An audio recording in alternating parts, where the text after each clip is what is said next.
ladies and gentlemen. My name is Dan Cass. I'd like to take a moment to thank you all for coming out tonight. Just imagine for a moment that you were charged with a decision that's going to affect the lives of 200 to 250,000 people and countless others when you decided to drop an atomic bomb and destroy those lives. Can you even comprehend the enormity of that decision? Well, at the end of World War II, Harry Truman was confronted with that decision.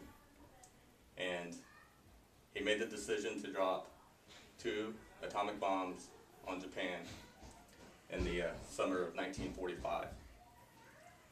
A little bit about myself. I've always been a history buff.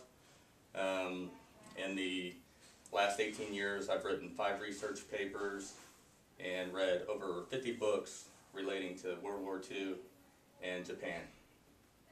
So tonight, I'm going to be talking to you about the events that led up to the decision to drop the atomic bomb on Japan, and the decision-making process in identifying the targets that the United States was going to go after, and lastly, the effects of the bombings. So, I'd like to begin with the Potsdam Declaration. Now, the Potsdam Declaration was a declaration issued by the United States, the United Kingdom, and China on July 26, 1945. And basically, what it was demanding was the unconditional surrender of Japan. Now, you got to understand, at this time, Japan was essentially fighting the war alone. We had already defeated Nazi Germany and Italy. They had already surrendered. So, Japan was in the war alone. And Japan had stated several times that it would fight till the bitter end. Now, Japan's responded to the Potsdam Declaration with silence. They did not even acknowledge it. They sent no messengers, no nothing. They just totally ignored it. So as you can imagine, this left President Truman in a difficult spot. He was very anxious to end the war. It had been going on for 4 years, and countless American and Allied lives have been lost during the fighting. And President Truman and the rest of the Allies also knew that if they were to directly assault Japan, that they would lose an ungodly amount of men in that process. So it came to President Truman to make the decision to use an atomic weapon for the first time in human history. And it did not come about this decision lightly. It was hard on him, but in the end, he decided that it would result in the fewest lost American and Allied lives. So he decided to okay the bombings. And prior to the Potsdam Declaration, the Manhattan Project engineers had already formed another committee, and the committee was known as the Target Committee. And the Target Committee's mandate was to identify several key targets in Japan for the issue of the new atomic weapon.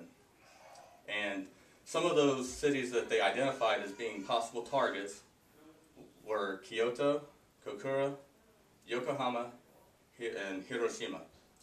So now that we've identified some of the possible targets, let's look into actually which cities were hit and why they were hit. Hiroshima. Hiroshima was a huge port city for Japan. And not only were they a huge port city, but they also were a major Japanese army depot station. So it was very important for the United States to knock them out. And as well as being a Japanese army depot station, it was also a very industrialized city. So President Truman decided to go ahead and and issued the executive directive to bomb Hiroshima. So On August 6, 1945, a B-29 bomber named the Enola Gay was loaded with an atomic weapon. And that atomic weapon's nickname was Little Boy. And they flew to Hiroshima, and at 8:15 in the morning, they unloaded their weapon. And at approximately 1,900 feet, Little Boy was detonated over the city of Hiroshima.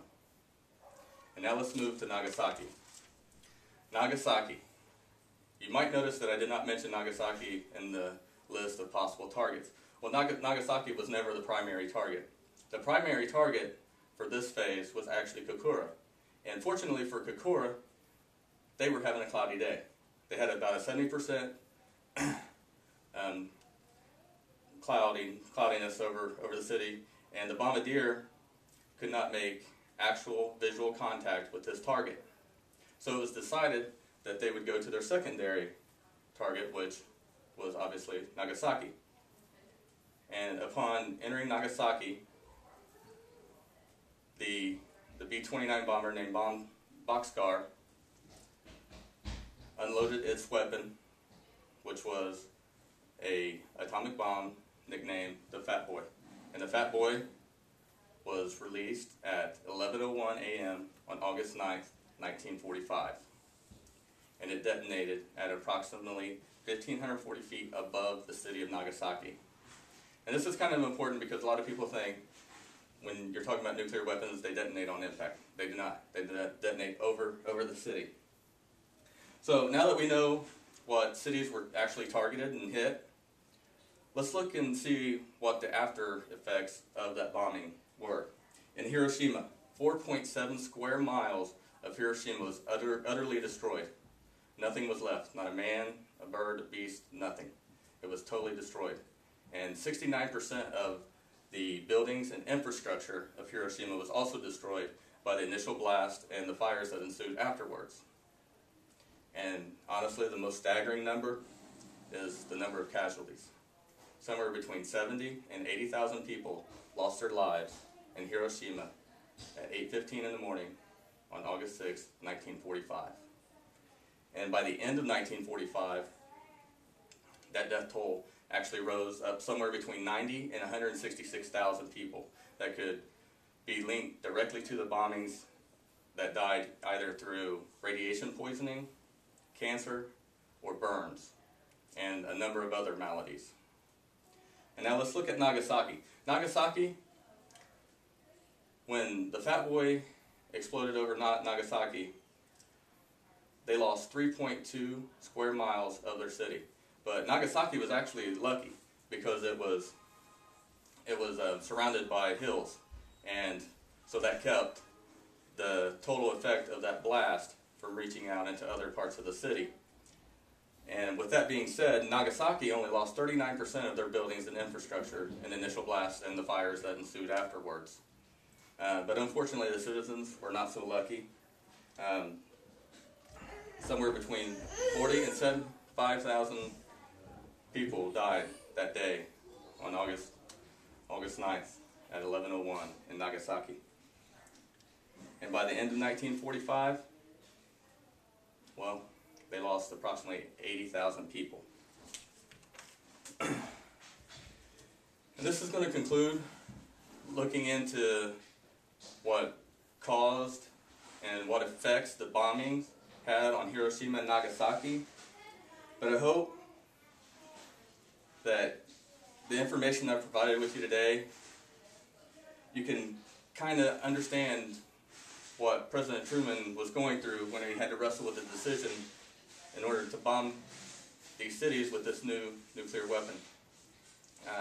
It was a very difficult decision for him, and one that he lived with for the rest of his life. And in closing, I'd like you to consider the necessity of these bombings, because 2 days after the bombing of Nagasaki, Japan agreed to a total and unconditional surrender to the United States and its allies. And without that, countless other deaths would have occurred.